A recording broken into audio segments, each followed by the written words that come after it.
안녕하세요. 스포츠 분석 읽어주는 남자 수익남 인사드립니다. 이 영상은 다양한 분석 정보들을 하나로 모아 흐름과 데이터 위주로 정리해 핵심만 읽어드리고 있습니다.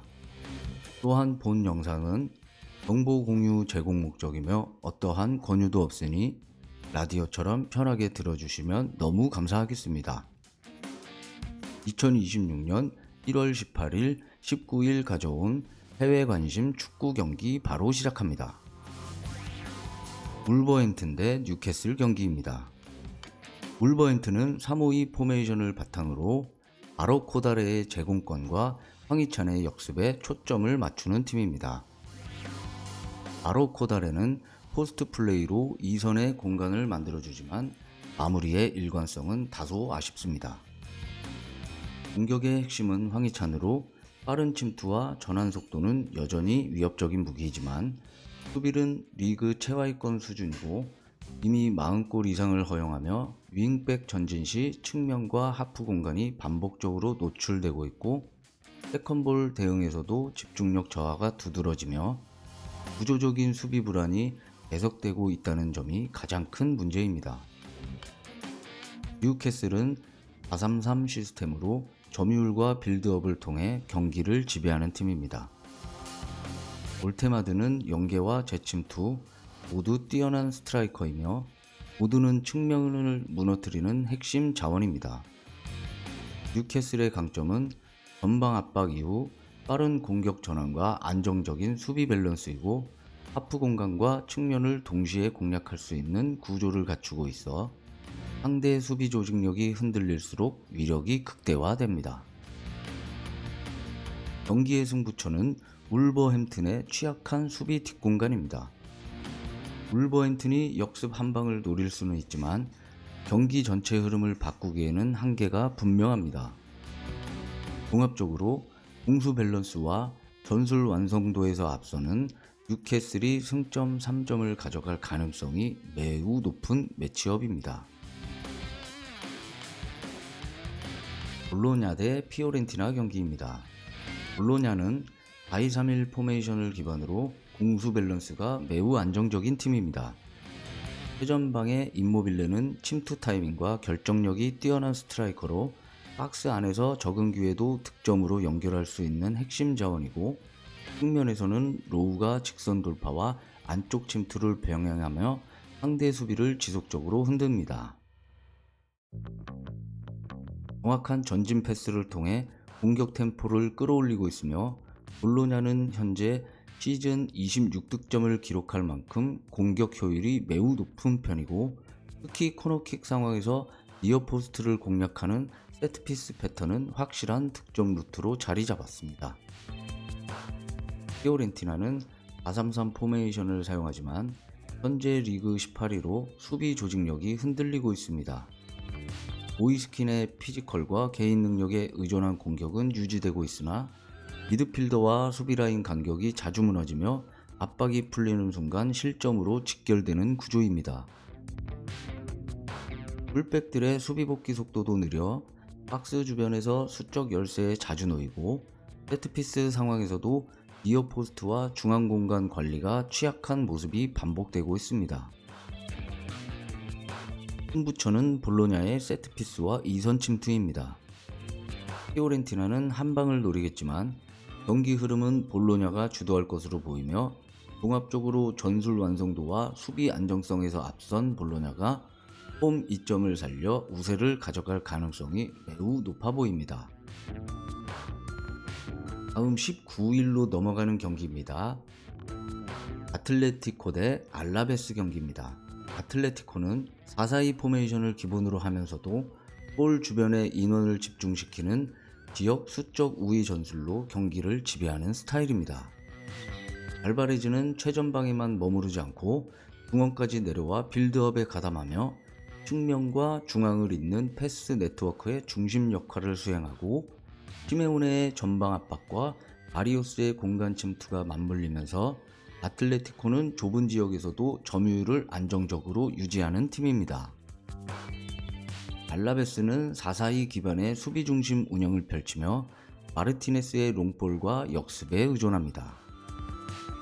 하지만 라인이 내려갈수록 마르티네스가 고립되고 공격 전개 과정에서 체력 소모가 커지는 단점이 있어 박스 앞 하프 공간을 쉽게 내주는 장면이 반복될 가능성이 큽니다. 승부처는 중원 숫자 싸움과 후반 체력 차이입니다. 종합적으로 전술 완성도와 경기 지배력에서 앞서는 아틀레티코가 흐름을 주도하며 무난한 우세 가능성이 높은 경기입니다. 에스턴 빌라 대 에버턴 경기입니다. 에스턴 빌라는 4-2-3-1 포메이션을 바탕으로 리그에서 가장 안정적인 공수 밸런스를 보여주는 팀입니다. 와킨스는 중앙과 측면을 오가는 유기적인 움직임으로 상대 센터백의 마킹을 흔들고 뒷공간 침투를 통해 공격의 출발점 역할을 하고, 산초는 측면에 고정되지 않고 미드필더와 수비 사이 하프 공간으로 파고들어 창의적인 패스와 슈팅을 만들고 그의 위치 선정은 가장 위협적입니다. 에버턴 역시 4-2-3-1을 사용하지만 공수전환 과정에서 라인 간격이 쉽게 벌어지는 구조적인 약점을 안고 있습니다. 최전방의 발에는 롱볼 공격의 기준점이지만 세컨볼 지원이 늦어 공격이 단발로 끝나는 경우가 많습니다. 경기의 승부처는 하프 공간 공략과 세컨볼 싸움입니다. 종합적으로 전술 완성도와 중원 장악력에서 앞서고 홈 이점을 살린 아스톤 빌라의 우세가 예상됩니다. 토리노 대 AS 로마 경기입니다. 토리노는 3-5-2 포메이션을 바탕으로 직선적인 공격을 전개하는 팀입니다. 파파타의 포스트 플레이와 여기에 블라시치의 하프 공간 전개가 공격의 핵심입니다. 하지만 라인을 올릴수록 윙백 뒷공간이 노출되는 약점이 있으며 공격 전개 역시 크로스와 경합에 의존하는 경향이 강해 조직적인 수비를 하는 상대로는 효율이 떨어집니다. AS 로마는 3-4-1-2 시스템을 기반으로 리그 최소 실점 수준의 짠물 수비를 자랑합니다. 박스 안 간격을 극도로 좁히며 상대 공격을 무력화하고 공을 탈취한 이후에는 차라위의 역습으로 승부를 보는 실리적인 운영이 강점입니다. 경기의 승부처는 토리노의 공격 시 발생하는 수비 전환 타이밍입니다. 토리노가 라인을 끌어올릴수록 로마는 뒷공간을 빠르게 공략할 가능성이 높습니다.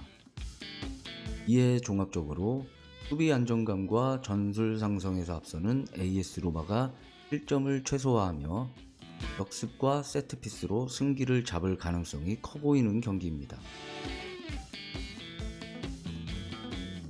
AC 밀란 대 레체 경기입니다. AC 밀란은 3-5-2 포메이션을 기반으로 박스 장악력과 하프 공간 침투를 극대화하는 팀입니다. 빌크루크는 박스 안에서 제공권과 포스트 플레이로 중심을 잡아주고, 폴리식은 안쪽으로 파고들며 연계와 마무리를 동시에 노립니다. 중원에서 측면 하프 공간으로 파고드는 대각선 침투는 상대의 수비 라인을 끌어내며 중앙에 결정적인 공간을 만들어냅니다.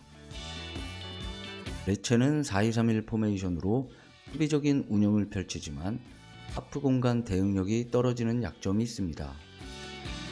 폴리치의 홀드업과 라마다니의 1차 차단에 의존하는 상황이라 다각적인 침투를 정규 시간 내에 막아내기에는 부담이 클 것으로 보입니다. 승부처는 AC 밀란의 중앙 고정과 측면 침투 패턴입니다. 종합적으로 전술 완성도와 공격 루트의 다양성에서 앞서는 AC 밀란의 다득점 우세 가능성이 큰 매치업으로 보입니다. 리옹 대 브레스트 경기입니다. 리옹은 4-3-1-2 포메이션을 기반으로 중앙에 숫자를 두텁게 두는 전술을 구사합니다. 훌츠가 하프 공간과 중앙을 오가며 공격 템포를 조율하고, 폴리소는 전방 압박의 중심축 역할을 수행합니다. 측면에서 수비 시선을 끌어낸 뒤 중앙으로 파고들며 투톱의 침투 공간을 만들어내는 패턴은 리옹의 대표적인 득점 루트입니다. 브레스트는 4-4-2로 수비 블록을 형성하지만 수비와 미드필더 라인 간격이 자주 벌어지는 약점이 있습니다. 이로 인해 전방 압박을 받을 경우 빌드업 선택지가 급격히 줄어들며 하프 공간을 쉽게 허용하는 모습이 반복되고 있습니다. 아조르크의 높이를 활용한 롱볼과 세컨볼이 유일한 돌파구지만 라인 간격이 무너지면 역습을 준비할 여유도 없어지는 구조입니다. 승부처는 리옹의 전방 압박과 세트피스입니다. 니어포스트로 쇄도하는 리옹의 헤더 패턴이 결정적인 무기가 될 것으로 보이고, 종합하면 전술 완성도, 압박 강도, 세트피스 디테일 모두 리옹이 앞서는 매치업으로 보고 있습니다.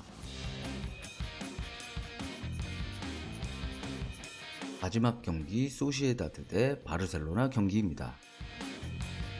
소시에다드는 4-4-2 포메이션을 바탕으로 짧은 패스와 조직적인 빌드업을 선호하는 팀입니다.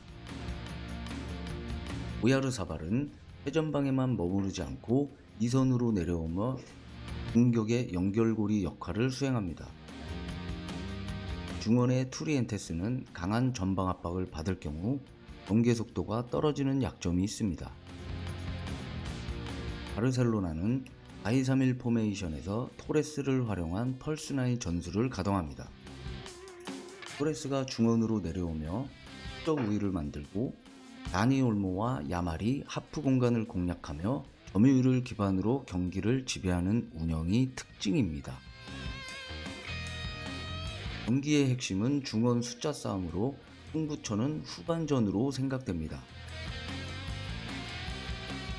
바르셀로나는 레반도프스키라는 확실한 피니셔 카드를 보유하고 있어 종합적으로 보면 전술 완성도와 후반 운영에서 바르셀로나가 한 수 위라고 보여지며 셋 또한 바르셀로나 쪽으로 기울 가능성이 높아 보이는 매치업입니다.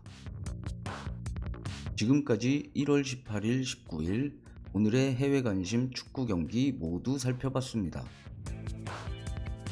수익남의 지극히 개인적인 관심 경기이고 청취자분들의 생각이 일치하는지 살펴보고 비교해 볼 수 있는 참고 자료라고 생각해 주시면 좋을 것 같습니다. 다루지 못한 다른 경기들이 궁금하신 분들은 댓글 남겨주세요. 확인 후 정리해 드리겠습니다. 더 많은 경기 정보와 요약 분석 및 선택은 더보기란 네이버 밴드를 통해 확인하실 수 있습니다. 지금까지 청취해주신 청취자분들께 대단히 감사드리며 화요일에 다시 찾아뵙도록 하겠습니다. 이상 스포츠 분석 읽어주는 남자 소익남이었습니다. 감사합니다.